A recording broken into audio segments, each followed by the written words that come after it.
In the quiet outskirts of northern Arizona, where the desert meets farmland, a local farmer noticed something strange one early morning. His chickens were restless, and deep claw marks appeared near the barn. At first, he suspected coyotes or foxes. But what his camera captured that week turned out to be something no one in the community had ever seen before. The first light of dawn crept slowly over the rolling hills of Pine Creek Valley. The air was thick with fog, soft and silver, wrapping around the fences like a quiet ghost. Birds had not yet started their morning songs, and the world seemed caught in a fragile silence, the kind that makes even the wind hesitate. Old Farmer Russell had lived here his entire life. His family had worked this land for 3 generations: cornfields, cattle, and a small chicken coop near the edge of the forest. Every morning for the past 30 years, Russell woke before the sun, brewed a cup of bitter black coffee, and stepped outside to greet the day. But that morning, something felt wrong. The dogs weren't barking. The chickens weren't clucking. The air was too still. Russell paused at his porch, squinting into the mist that hung over his fields.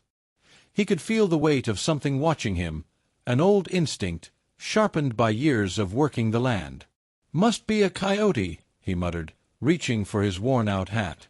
But deep down, he knew this was different. He walked toward the chicken coop, boots crunching on the dewy grass. The faint smell of earth and hay filled his lungs. He noticed odd marks near the wooden fence, not paw prints, not hooves, something long, like trails carved by ropes dragged through the dirt. He frowned, kneeling down to touch one. It wasn't a rope. It was a shed snakeskin, nearly 6 feet long. Russell's heart skipped. There hadn't been snakes this size around here in years. Not since the drought pushed most wildlife deeper into the forest. But this skin was fresh. The scales glistened faintly in the morning light. He stood up slowly and scanned the tree line. The fog seemed thicker there, curling between the pine trunks like smoke.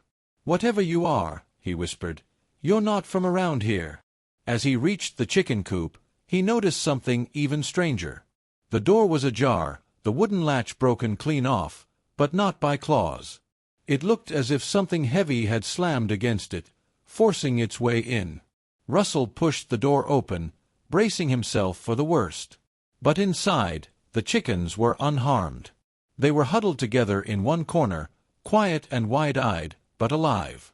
No feathers scattered across the floor, no sign of blood. Just one thing stood out, the faint trail of dirt that led to the far corner of the coop.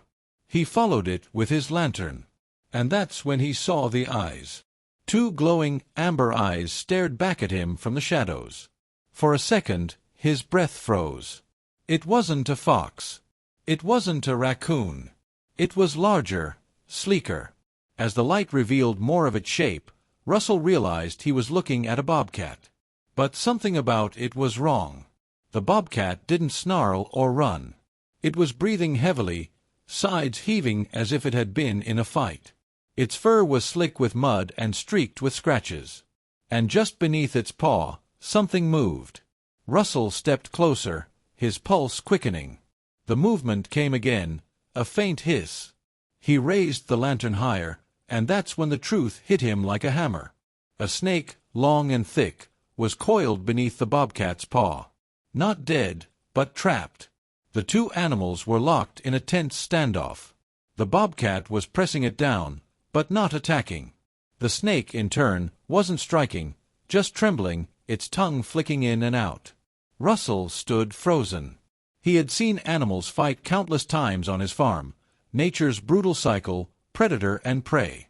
But never had he seen a predator hesitate. Never had he seen mercy, or something that looked like it. For nearly a minute, no one moved. The lantern flickered. The fog outside pressed against the coop windows. Then, as if obeying some silent truce, the bobcat slowly released the snake. The serpent slithered away into the shadows, disappearing through a hole in the wall. The bobcat sat back, watching it go. Russell's mind spun. Why would a bobcat, a wild hunter, spare its prey? The animal turned its gaze toward him. Those amber eyes met his for a heartbeat. There was intelligence there, something more than instinct, something almost human. And then, just as suddenly, the bobcat slipped through the broken door and vanished into the mist. Russell didn't sleep that night. He sat on his porch with his rifle across his lap, replaying the scene over and over in his mind. It wasn't fear that kept him awake, it was curiosity. He'd seen thousands of animals in his lifetime, but none that behaved like this. He needed to know why. The next morning, he set up an old security camera by the coop. "Let's see what you're hiding," he muttered, adjusting the lens toward the fence line. He didn't expect much, maybe a few shots of raccoons or stray dogs. But by the end of that week, what the camera captured would leave him speechless. Because the bobcat didn't come alone. For 3 days, the farm remained quiet. The fog came and went, the chickens pecked nervously in their pen, and life seemed to return to normal. But Russell knew better. Nature never gave you calm without a reason. It was like the hush before a storm. He checked the camera each evening. For the first 2 nights, there was nothing, just the wind moving through the grass, and once, a raccoon nosing around the fence. But on the 3rd night, just past midnight, something moved. At first, it was only a flicker at the edge of the screen, a shadow gliding low to the ground. Then, out of the mist, the bobcat appeared again. Russell leaned closer to the small monitor. The animal was cautious this time. Its body was tense, its head turning in quick, deliberate movements. It stepped toward the chicken coop, but not with the hunger of a predator. It seemed to be searching for something. Then Russell saw it. A snake emerged from the same gap in the wall where it had escaped days earlier. It was the same kind, the same thick, earth-colored scales glinting faintly under the moonlight. The bobcat froze. The snake raised its head. For a tense few seconds, the two creatures faced each other again, just as before. But this time, something incredible happened. The snake didn't strike. It slithered forward, slowly, carefully, until it was barely a few inches from the bobcat's paws. And the bobcat didn't move. Instead, it lowered its head, watching silently, almost respectfully. The two animals remained like that for nearly a minute, locked in an eerie stillness, as if communicating in a language humans could never understand. Russell felt a shiver crawl down his spine. He had seen territorial behavior before, even moments of unlikely cooperation in nature, but this felt different. This wasn't instinct. This was recognition. The snake turned and slipped away into the grass. The bobcat followed at a distance, not hunting, not chasing, just following. The camera lost sight of them as they disappeared into the fog. The screen turned empty again. Russell sat back, his hands trembling slightly. "What on earth?" he whispered. He replayed the footage 3 times that night. Each time, his sense of disbelief grew stronger. There was something between those two animals, something unexplainable. The next morning, he went to the coop to look for signs of disturbance. The ground was soft with dew, but near the forest edge, he spotted them, 2 sets of tracks. One was the familiar print of the bobcat's paws. The other, a thin, winding trail from the snake. They moved together, side by side, leading into the woods. For the first time in years, Russell felt a flicker of fear. Not the kind that comes from danger, but the kind that comes from mystery. He decided to follow the trail. The forest behind his farm had always been wild, dense pines, overgrown shrubs, and uneven ground that twisted like a maze. The further he went, the quieter it became. Even the birds seemed to stop singing, as if the woods themselves were holding their breath. After about 20 minutes of walking, he reached a small clearing. The morning light filtered through the trees in thin beams, painting the earth in gold and shadow. Then he saw it. At the center of the clearing lay a small den, half hidden by roots and leaves. He could tell it was freshly dug. The entrance was narrow, but the ground around it was disturbed. Paws, scales, and marks that could only belong to the 2 strange companions he had been watching. Russell crouched and peered inside. The hole was dark, but the faint sound of movement echoed from within. He couldn't see much, just a glimmer of eyes reflecting light. Then a low growl rolled out, deep and warning. Russell stepped back immediately. The bobcat was inside, and it wasn't alone. He could hear a soft, rhythmic sound beneath the growl. Almost like hissing. But not threatening, gentle, almost calm. He stayed there for several minutes, unsure of what to do. Every instinct told him to leave nature be, but his curiosity burned stronger than ever. Finally, he whispered, "All right, you win," and turned back toward the farm. That evening, he reviewed the new footage. The bobcat had returned once more to the coop, but only for a moment. It didn't attack, didn't even look at the chickens. It simply paused, sniffed the air, then walked off toward the forest again. It seemed to be guarding something. Over the next week, Russell noticed changes around the farm. The number of rodents, usually a nuisance near his grain store, had dropped drastically. The fields seemed quieter, calmer. It was as if the presence of that unlikely pair had restored a strange balance to the land.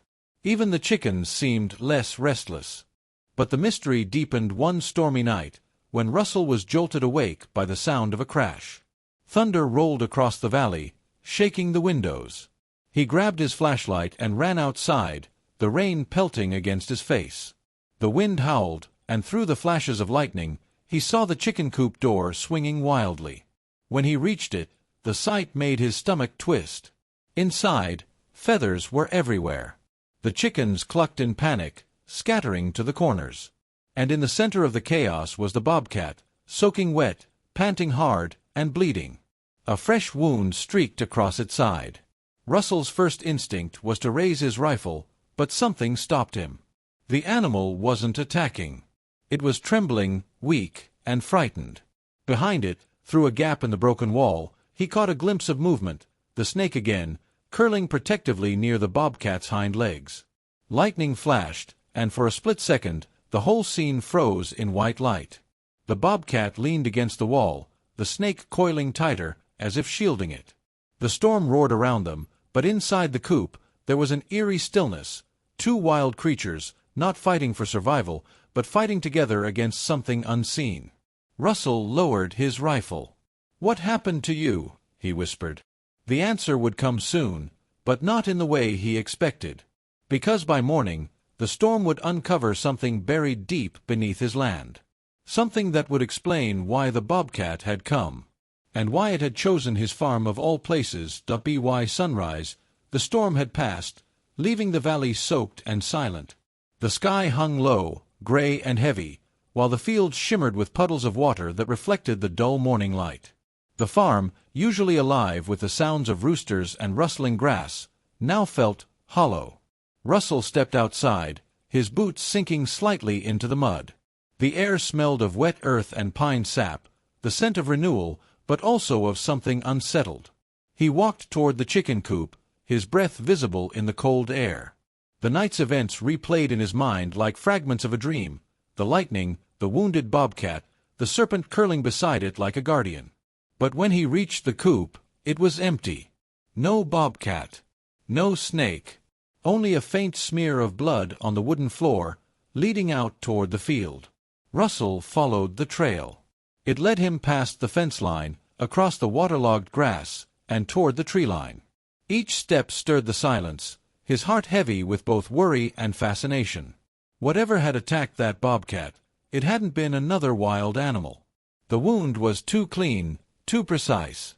It looked like a knife cut. The thought unsettled him. No one came this far out into the valley except him. The nearest neighbor was 3 miles away. Still, something told him that this mystery was far from natural. He pushed through the brush until he reached the clearing again, the place where he had found the den days earlier. But now, the ground was changed. The storm had eroded the topsoil, revealing part of the den's true depth. Russell crouched near the opening, shining his flashlight inside. What he saw made him freeze. The den wasn't just a simple burrow. It was part of something older. Beneath the roots and packed dirt was a section of wooden structure, planks, beams, and what looked like carved stones. Russell cleared more of the mud with his hands until the shape became clear. It was an old trapdoor, buried under decades of earth. He stared at it, puzzled. His grandfather had once mentioned that parts of the farm sat atop an abandoned mine shaft, sealed long before Russell was born. But this didn't look like a mine entrance. It looked like something deliberately hidden. Russell gripped the edge and pulled. The rotted wood cracked, and a foul, damp smell wafted out, old air, untouched for generations. He coughed, waving away the dust, and pointed his flashlight into the darkness below. A narrow tunnel descended at a steep angle. And then he heard it, the faintest sound, echoing from within. A whimper. Low. Weak. Animal. Easy now, Russell murmured, lowering himself closer.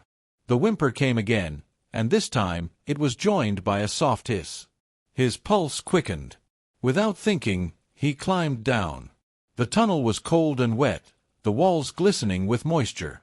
Roots hung down like veins through the soil. The beam of his flashlight trembled across the narrow space until it caught movement. 2 figures huddled near the far end. The bobcat lay on its side, breathing heavily, its fur matted with blood. And beside it, coiled protectively, was the snake.